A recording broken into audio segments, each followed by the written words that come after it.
get into the narrative part of what I have to say, I want to talk about shared death experiences now.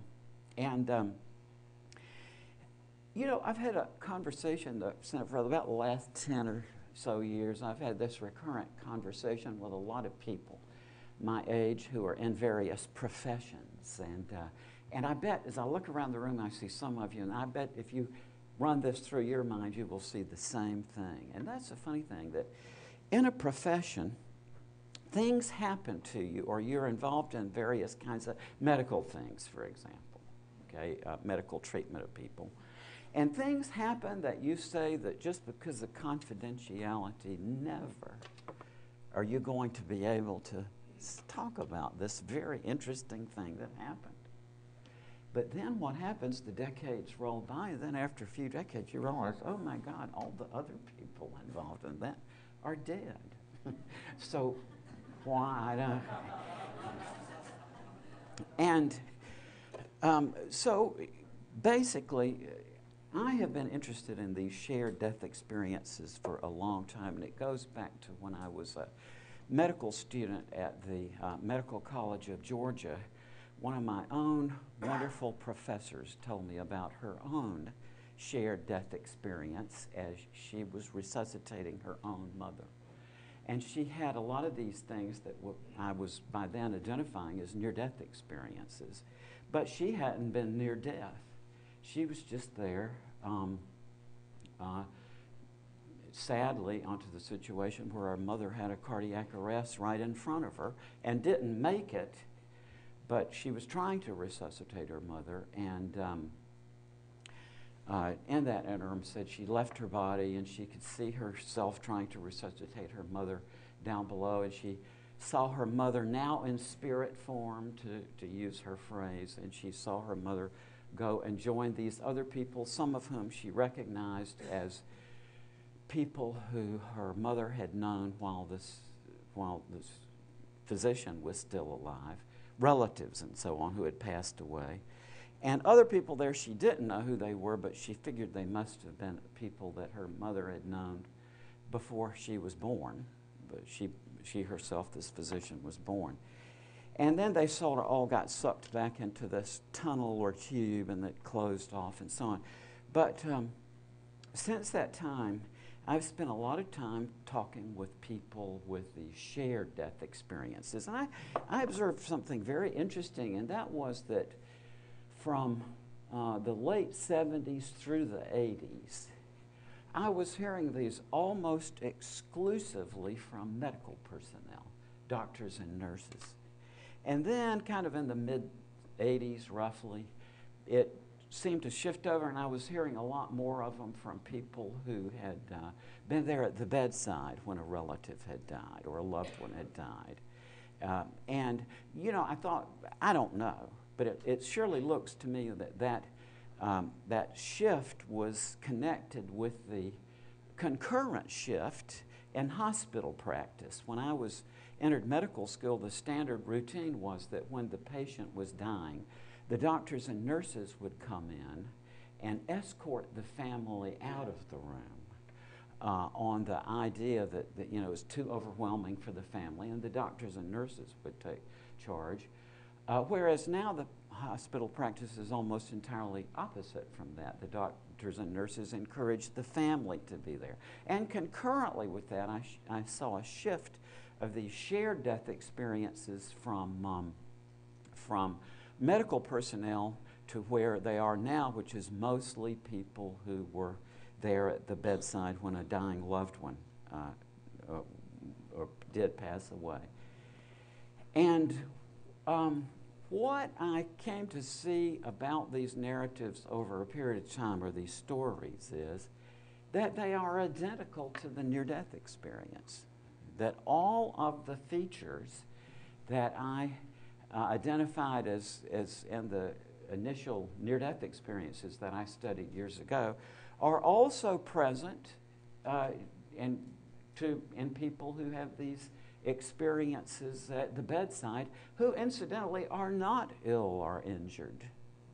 There's nothing wrong with the oxygen flow to their brain, and yet they have identically the same experiences that I hear from people who did come close to death and were resuscitated, for example.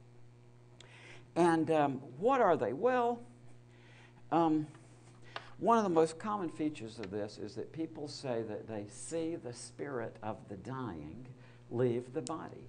And this is really among the first, some of the first ones I heard back in the late 70s and 80s were from medical doctors who reported this to me, that as a patient died, that they would see something leave the body. And there's two kinds of major ways of looking at this. Some people talk about it as though it's a transparent replica of the person, kind of, that stands up and moves away. Or other people talk about it as a very structured light that seems to leave the body, sometimes maybe described as golden or grayish in color, and leaves. And some cases I've had where people say it just leaves through the ceiling.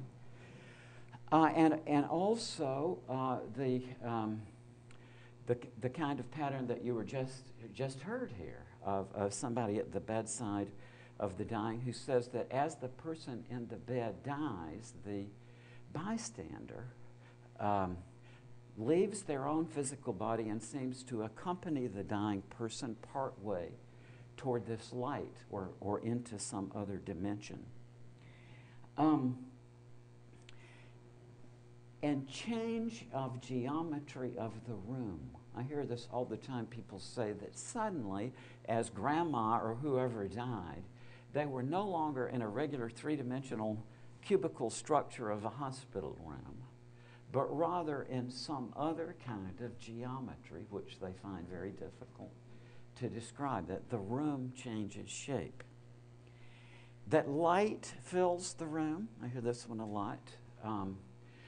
This beautiful light sort of shines throughout the room. I've had cases where people will say initially they thought it was something from the outside of the hospital, like a bright light reflected into the room.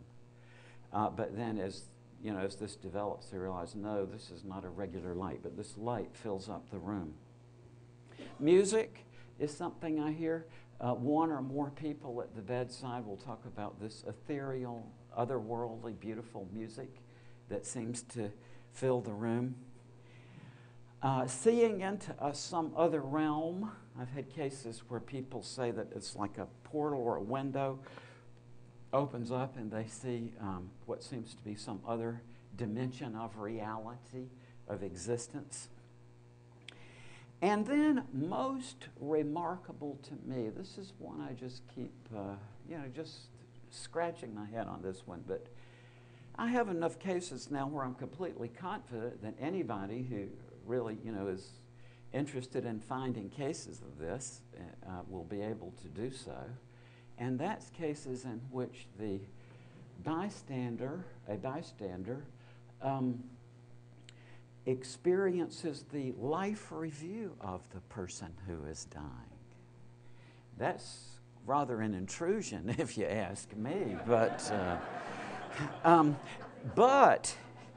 people say, incidentally, that it doesn't have that feature of intrusiveness when it actually happens, that it instead is just completely natural. The most memorable case of this is a woman I knew in Carrollton, Georgia, where I used to teach psychology. This is an elderly woman who had had one of these Sturgay marriages. The fourth kind of Greek love, which is, the three that we all know, but actually the Greeks had another category of Sturgay love where they had observed, which still happens in little towns, that maybe two kids, boy and a girl on adjacent farms, just grow up in a relationship, and they are playmates together, and it sort of naturally evolves into a marriage. And as my experience as a grief counselor makes me see that this is the very most difficult situation to deal with when you have somebody grieving, because that kind of relationship it creates a bond, which in the cases I've seen, it's just very rare, I think, for somebody who has lived a decades-long marriage with somebody that they literally were friends with from childhood. I mean, this is a very difficult situation when one person in the couple dies. And this was a perfect example of this. This woman had literally, her husband in this little town was the neighbor, and they grew up with each other. And then after a decades-long marriage, he was diagnosed with a very rapid-acting lung cancer. And so as he was on his deathbed and in the process of passing away, his entire life sprang up around them in a vision. And she says, incidentally, she said she was talking with her husband about this back and forth. And they were talking about these different scenes. Some of it was stuff that she had, most of it was stuff that she knew about because she had lived a full life with him, but she said there were areas of this that she had not known about him. And she said throughout this, there was this presence of complete love and compassion that she, being from small town Georgia, identified as Christ. And she said there was one episode they had never had any children as long as they were married, but before they got married, there was a miscarriage, spontaneous miscarriage. And she, after that, never got pregnant again. But she said throughout their marriage, they used to talk about this child that they lost, and they talked about the child as though it were a he. But she said in this vision, the child that they had emerged, she said, from that area of this panorama. This child emerged as this little presence of light that came out and identified herself to them as their daughter.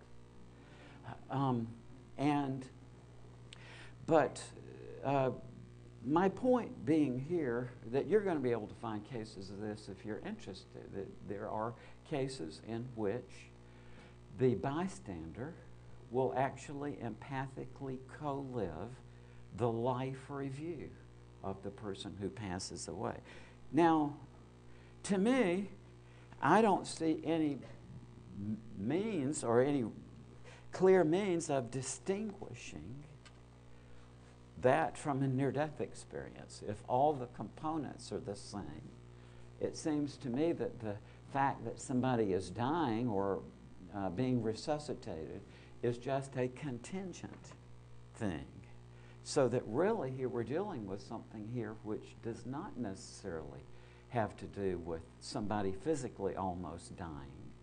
They can have the same kind of experience when they are in the presence of someone who is physically dying.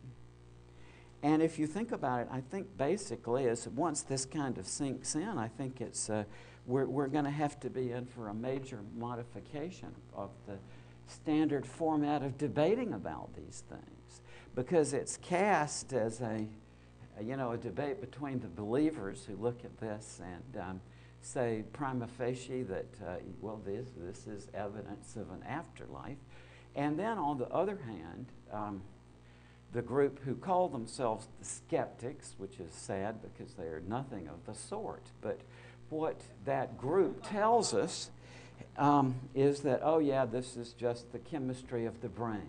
As the oxygen is deprived, it throws up this hallucinatory phenomenon, and that's what's reported as a near-death experience.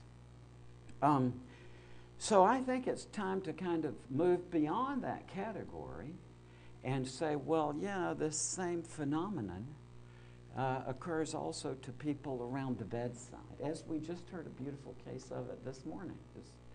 There you are, Scott. And